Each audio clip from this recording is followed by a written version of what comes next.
What's up mga ka-intro? Yan. Isang saludo from Motodoy. Yan guys. Dumating na po ang aking Nemo side mirror. Ayan. From Nemo Motorcycle Accessories and Innovative Innovation. Alright. Papalitan natin ang ating stock side mirror ng Honda PCX ng Nemo Ducati side mirror. Ayan. Mas kilala siya sa Ducati Nemo side mirror. And guys, i-install natin ito sa ating Honda PCX 150. Ayan. Ayan. Ayan. Ayan. Anyway, nabili ko siya sa through Shopee.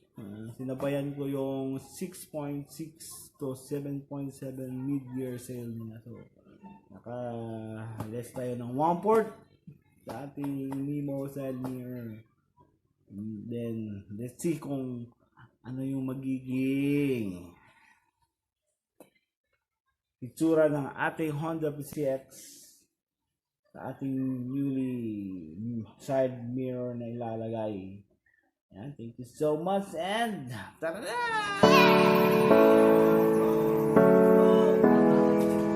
Nemo.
So yun guys, na-install ng ating Nemo Ducati side mirror. Ayan. Sa aking next vlog, ating i-check kung ano ang difference ng stock mirror sa ating Ducati side mirror. So kung may differences ba o okay lang ba siya na kaysa kay stock natin. Then at the same time nakapag-try tayo ng short steam, pero yun nga medyo may problema tayo kasi na maalog, so may vibration. So yun din ang i-check natin kay Ducati na side mirror, kung may vibration ba siya, kita ba yung may makikita ba natin yung likod natin habang tine-check natin for overtake tayo or magliliko. So yun, check talaga natin kasi yun ang pinaka-importante, yung safety ng natin sa ating pag-ride. So let's see kung anong magiging magandang effect na sa paggagamit ng ating Ducati side mirror. Ayan, saka yung ano rin niya, yung mirror mismo, yung quality ng mirror, check din natin. And thank you so much for watching my vlog for our newly installed Ducati Nemo side mirror. And thank you so much, and again, san saludo from Motodoy. Salamat sa inyong panunood. Bye-bye!